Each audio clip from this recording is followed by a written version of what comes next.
Before we begin this video, I want to give a quick shout out to SJ Captain. He's a fellow One Piece YouTuber. He's been doing some great One Piece videos. I feel like he should get more people to check out his stuff. Definitely, I'll put his link in the description box in the comment section. He just did a video called 10 Greatest One Piece Villains. I was really entertaining. Check him out. Now let's get to the video. Luffy all forms. Kid Luffy, also known as the guy who said he wants to surpass Shanks and become the Pirate King, who actually didn't say he wants to. He said he's going to do that. He's going to surpass Shanks, get a better crew, get the One Piece. And we seen that impacted him when Shanks was getting beat up by the bandit. There's no reason to fight, and we see that later in Jaya, Luffy uses the things he learned as a kid from Shanks. Also want to say that he first got his Delphi when he was a kid, and the Gomu Gomu no Mi has been really powerful as we've seen throughout the story. Kid Luffy Part 2. Now I call this Kid Luffy Part 2 because there's Kid Luffy from ASL Flashback, the Ace Sabo Luffy flashback. And this Kid Luffy was a fun little brother to Ace and Sabo. He didn't really have no worries. He was not the strongest. He was the weakest there. It's crazy to say Luffy was the weakest. Yes, he was the weakest amongst the three. And really, this Luffy was an innocent Luffy. He was just a child. An impactful moment in ASL Flashback is when Kid Luffy says he wants to become stronger and stronger and stronger. And he tells Ace that please don't die. And Ace says, yo, I ain't never gonna die, as a promise. It hurts to think about now, but that was a great moment with Kid Luffy in ASL Flashback. 14-year-old Luffy. This is the Luffy that said goodbye to Ace when he first departed at the age of 17. This Luffy was really different in strength. The Kid Luffy knew was weak, but this Luffy, he controlled his dog food. He actually can throw a Gomu Gomu no pistol and had great promising aspects. East Blue Luffy. This is the Luffy that we first seen going up against guys like Captain Morgan, Alvida, Buggy, Kuro, Don Krieg, Arlong. This kid, East Blue Luffy, was the Luffy that first went out to sea at the age of 17 to become the Pirate King, and he's pretty much, you can call him the main Luffy, the original Luffy. Water Luffy. This is the Luffy that used the water and drank it all up to fight Crocodile. It was really comedic, but it actually worked. He put some damage to Crocodile. Blood Luffy. Yes, we go from Water Luffy to Blood Luffy. This is the Luffy that used his brain. Yes, Luffy used his brain to use the blood to actually damage Crocodile and defeat him. And I gotta say though, Luffy was putting in work. Afro Luffy. Yes, the great man known as Afro Luffy. This is one of the most greatest arcs, to be honest. Davy Black. People don't like it, but it's so hilarious. And Afro Luffy, the passion he deserved, like the way Afro Luffy took all the pain and still wanted to fight Foxy, it was great. Year second Luffy. Now this transformation shocked everybody. We haven't really seen Luffy go to the next level, and this was kind of his first time going to the next level.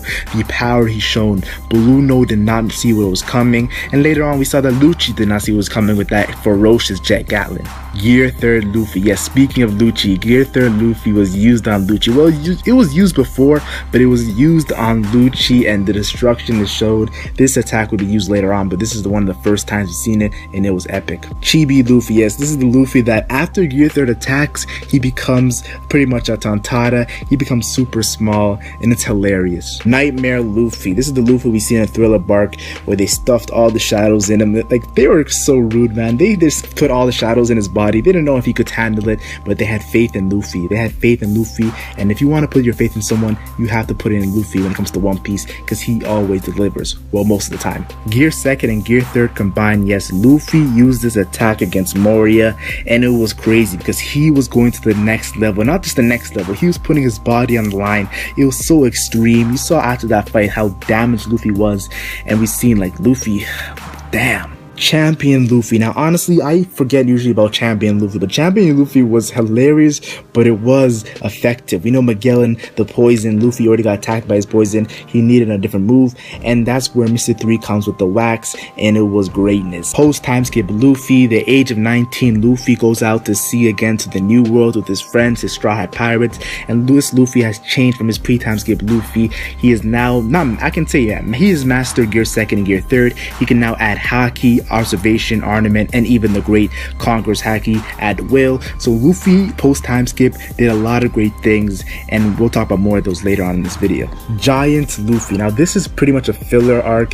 It's before the Punk Hazard arc. This filler was entertaining, to be honest. We saw some great fights, and we see Luffy turn into a giant because of the Delphi of the person that went inside him, but I don't want to go too into this because I really don't care about filler. Lucy. Yes, during the whole Dressrosa arc, the whole civilians, everything everybody was calling him Lucy, especially Rebecca and Gats. But Lucy, yes, Lucy was hilarious. So the beard, people underestimated when he first showed up in the Coliseum, but he took the crowd by storm.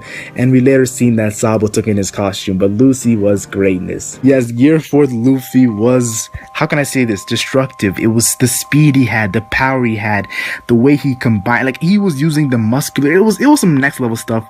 All I gotta say is this, Gear 4th Luffy, I want to see more of it. We know he hasn't mastered the 10-minute delay and all that stuff without using Haki, but Gear 4th Luffy, I want to see more of it because it's badass. Now that we have gone through most of his forms, let's talk about some predictions. Now honestly, the first thing I want to say is Gear 4th. I think Gear 4th has some other forms. We know Bounce Man or Bound Man, whatever you want to pronounce it.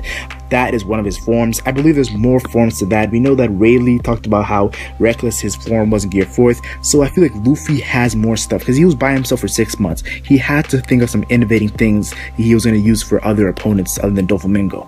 I also want to say that Gear 5th, yes, the whole Gear 5th, as soon as Gear 4th came, you know what the whole theory is going to come at to, Gear 5th. And honestly, I do not know what Gear 5th is going to be. Some people are saying reverse gear, I'm not too sure, but Gear 5th, when it's revealed, I know our jaw is going to be dropped just like Gear 4th. Also, I want to say that Awakening, yes, Awakening was reintroduced by Doflamingo and Dressrosa. We've seen it in Empo Down, but Dressrosa was really when we actually delved into it, and we've seen the power Doflamingo had. The buildings were turning to strings, so Luffy, could he turn everywhere around him to strings because he's a Paramecia too? I'm not too sure, but I feel like every single Awakening has a unique power, and I'm excited to see Luffy use his Awakening. Leave your thoughts in the comment section. What is your favorite Luffy form, and what are some predictions that Luffy will get at the end of the series or in the future? Like and share if you enjoyed, like and share only if you enjoyed, and subscribe for more One Piece videos. I'm the Legend Mac, and I'm gone.